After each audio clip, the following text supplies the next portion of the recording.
Hola, me llamo Anna Yats y la idea de este vídeo es hablaros que normalmente el resultado contable no tiene por qué coincidir con lo que sería en definitiva la base imponible. Es decir, a la hora de calcular impuestos de sociedades que pagaremos según lo que gana la compañía, habrá que ver si lo que ha hecho el contable, la norma fiscal opina igual o no. Es decir, lo habitual es que haya diferencias.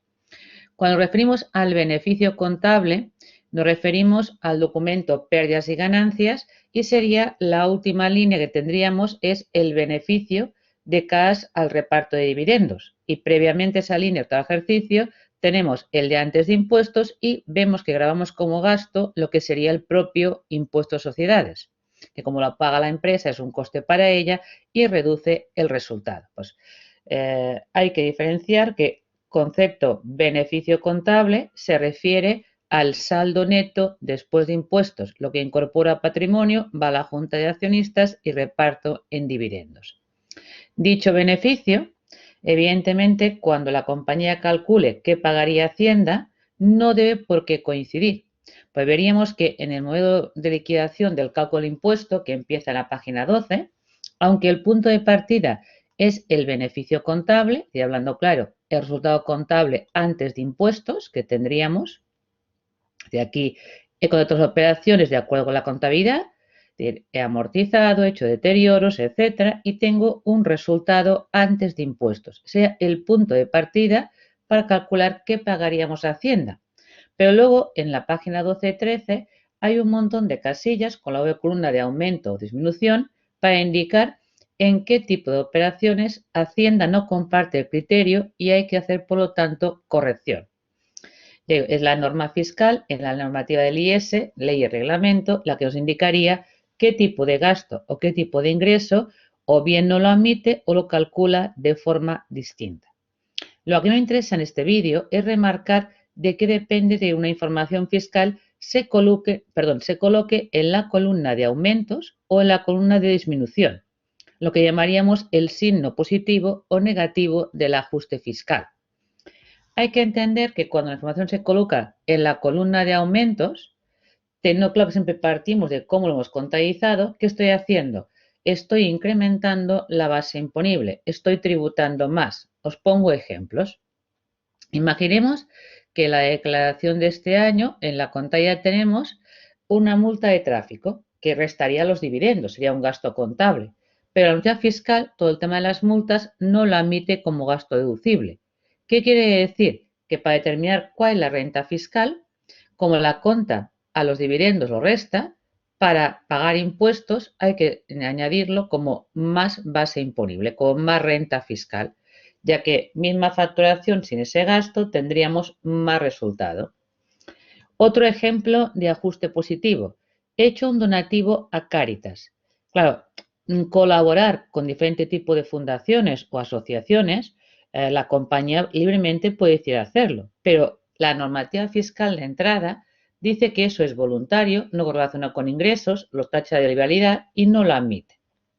Luego es verdad que da una deducción, pero de entrada lo que es el gasto que está restando los dividendos, de cara al impuesto hay que ajustarlo.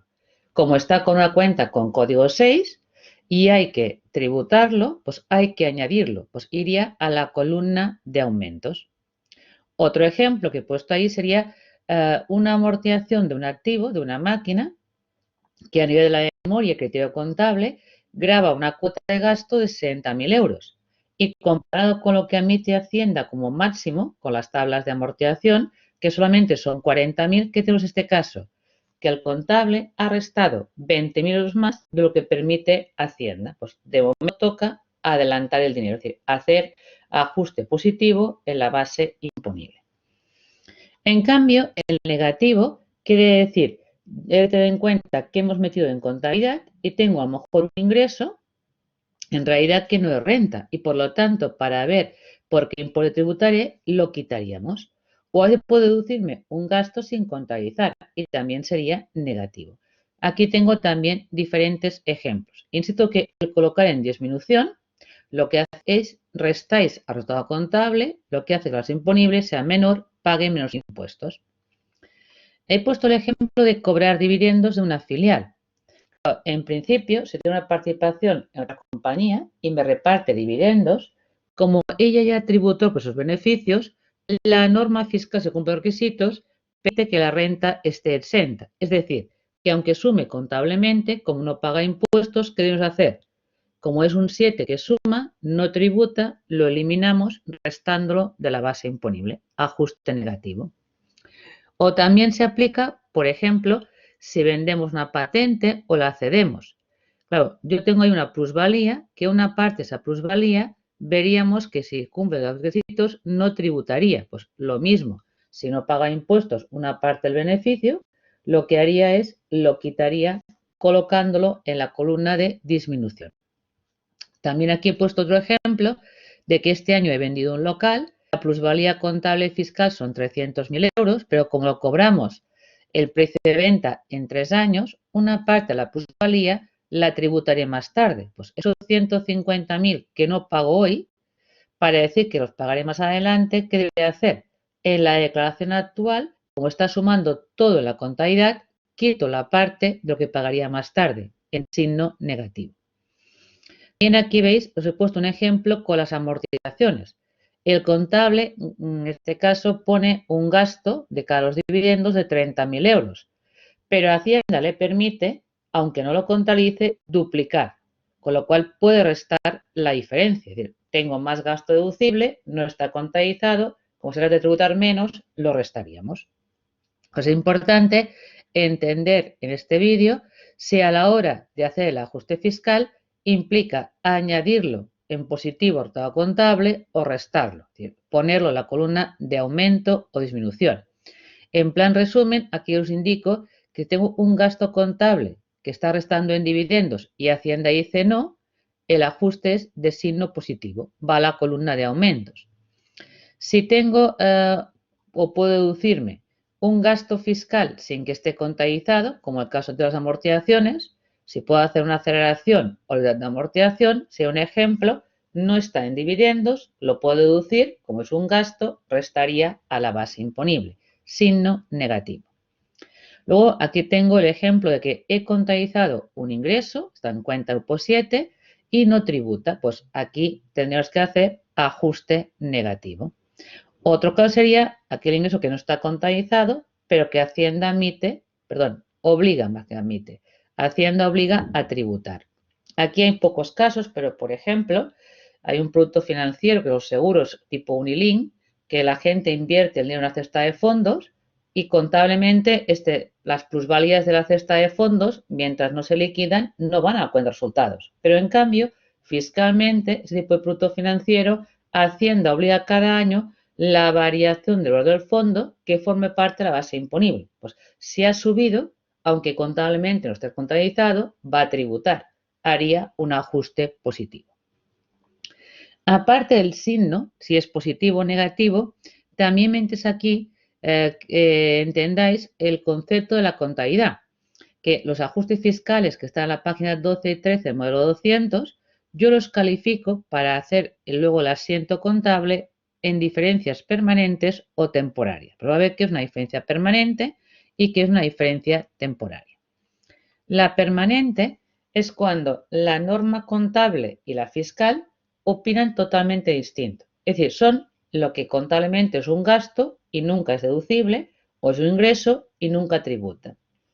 Es decir, el ajuste fiscal que estoy calculando solamente afecta a la liquidación de este ejercicio, no repercute en otros años. Por lo tanto, de alguna forma afecta a que hoy pagaré más o menos, pero no afecta a futuro. Sería que tengo un poco una lista, no está cerrada. El tema del donativo nunca va a ser deducible, la multa tampoco. El tema de dividendos que no tributaba, no tributará nunca. Si vendo participaciones con pérdidas o beneficios y son significativas, ni la pérdida nunca es deducible, ni el beneficio nunca tributa. Pues el ajuste solamente afecta a un solo ejercicio. Lo de la patent box, si vendo patentes o la cedo, la parte de la renta que no tributa, no tributará nunca. O el tema de atención a clientes. Si tengo regalos con clientes, invitación a restaurantes y excede el 1%, y eso nunca Hacienda lo admite, solamente afecta a este año.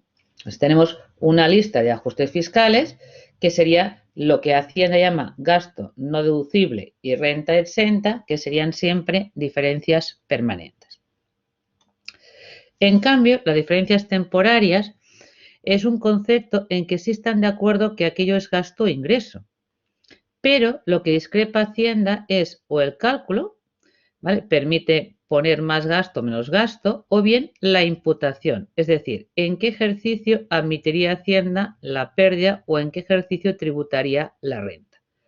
Como aquí la parte del año actual, el ajuste fiscal, revierte más adelante, pues se llama esto, son diferencias temporarias, porque no solamente afectan a un solo año, sino a los cálculos futuros de otros años de IS. Eso cuando es la parte contable del asiento, veríamos que hay que contabilizar si para mañana genera un activo por cobrar o un pasivo diferido. De momento aquí es solamente el que entendáis que ese concepto fiscal de hoy revierte más adelante. Os he puesto un par de ejemplos. El primero lo tengo con un cliente que es del año actual, le pongo aquí año X0 de octubre, me debía 40.000 euros y como no os he cobrado, el contable tiene la obligación de hacer un deterioro, es decir, quitar del beneficio contable con una cuenta de posible pérdida dichos 40.000 euros.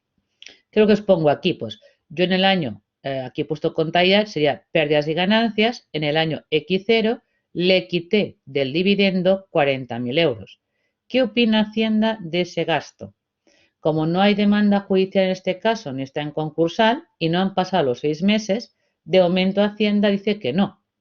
Al decir que no, eso me va a obligar que en la declaración del año X0 al resultado contable hay que añadir los 40.000 y adelantar a Hacienda el 25% del tipo de gravamen, pagar por lo tanto o aumentar en cuota líquida 10.000 euros. ¿Qué pasaría el siguiente año si todavía no he cobrado el cliente? Que contablemente no hago nada en el año X1, porque ahora esté el beneficio año X0, pero fiscalmente, como ya llevan más de 6 meses, me lo admite. Pues yo me encuentro que en la declaración que calcule la base impuesta del año X1, como no hay nada contabilizado y puedo decir el año pasado, restaría los 40, pues recupero lo que ayer adelanté. Más que veáis que tiene una incidencia, el ajuste fiscal del X0 en un futuro va a revertir. También lo he puesto en tema de diferimiento. Es decir, aquí tengo una empresa que invierte, es un restaurante, comprando diferentes utensilios de cocina, vasos, también platos, etcétera, ollas, sartenes, que ninguna de ellas tiene un precio unitario que ceda a 300 euros. Eso hace que Hacienda le permita, sin contabilizarlo, aplicar una letra de amortización hasta un tope anual de 25.000 euros. Aquí la factura sube a 9.000. La idea es cómo lo haremos. Contablemente es un inmovilizado y lo amortizo linealmente en 2 años. Por tanto, de cada los socios en los dividendos, los 9.000, como lo adquirí en julio del año X0, lo he repartido 4.500 año completo en el año X1 y el primer año de la compra es la mitad y luego el siguiente año la otra mitad. Pues resta a 3 cierres contables. Mientras que desde el punto de vista fiscal lo imputo todo en el año 2000 X0.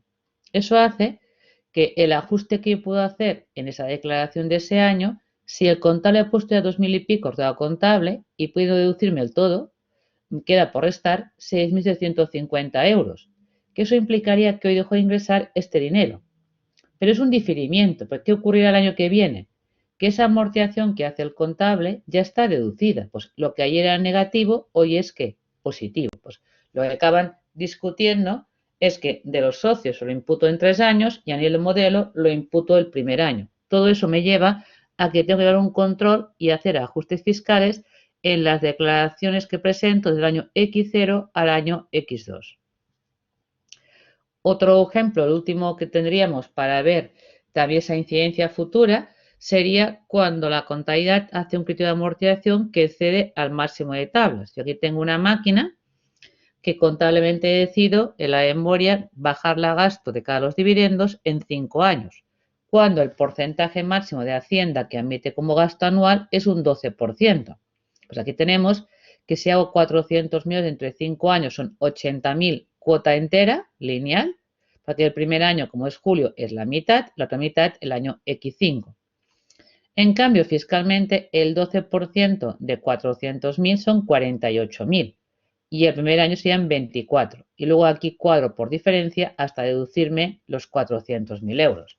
Y tenemos, por lo tanto, que al principio estoy contabilizando un importe superior al que admite Hacienda.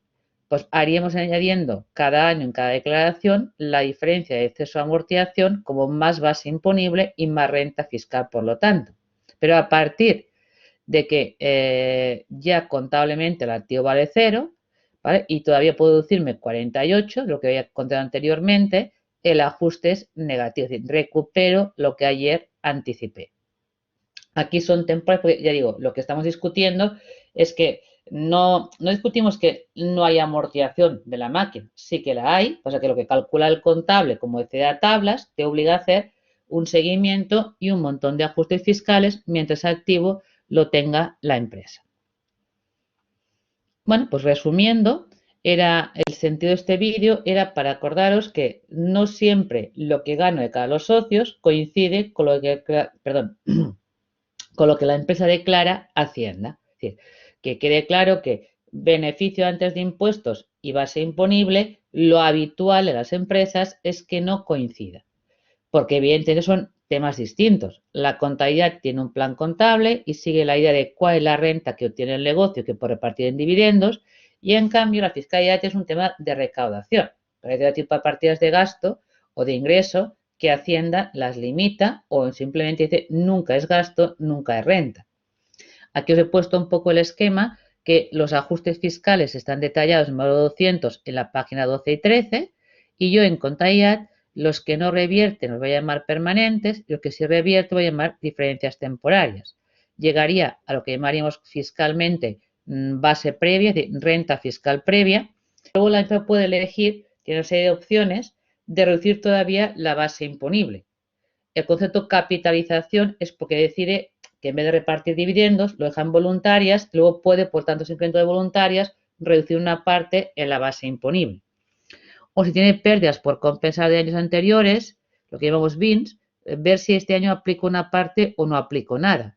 O si es reducida de dimensión, que sea de factores de millones, si quiere elegir tributar un 10% más tarde. Pues son opciones que tiene y tendríamos ya la base definitiva o renta fiscal, lo que gano de cada hacienda. Luego, para montar el asiento contra el impuesto, me haría falta determinar en el mes de julio qué pagaríamos. En definitiva, no se acaba con renta fiscal, se tiene que llevar a lo que llamaríamos deuda tributaria. ¿Qué pasaría? Que a resultado fiscal hay que aplicar el tipo de gravamen, que en principio si la compañía tributa al régimen general y no es de nueva creación, es el 25% en la actualidad. Pues si multiplico renta fiscal con el 25%, tendría la cuota íntegra, lo que pagaría Hacienda si no hubieran deducciones. Si puedo aplicar deducciones, porque contrato a gente con discapacidad, porque invierto en I+D, pues bueno, rebajaríamos la cuota y llegaríamos a lo que llamamos cuota líquida, que es el coste efectivo. Esa cuota líquida luego hay que descontar lo que durante el año ya he tributado a cuenta, los pagos fraccionados o retenciones que me han practicado, para determinar luego la diferencia, si sale a pagar o bien sale a devolver, según haya pagado más de la cuenta, de la cuota líquida o menos. Por lo tanto, en definitiva, con ese esquema pasaríamos al siguiente punto que tengo en otro vídeo, que sería grabar el asiento del impuesto de sociedades como gasto a 31 de diciembre o a fecha de cierre, no al día que liquido el modelo, lo presento y pago el impuesto. Gracias por todo y espero veros en próximos vídeos.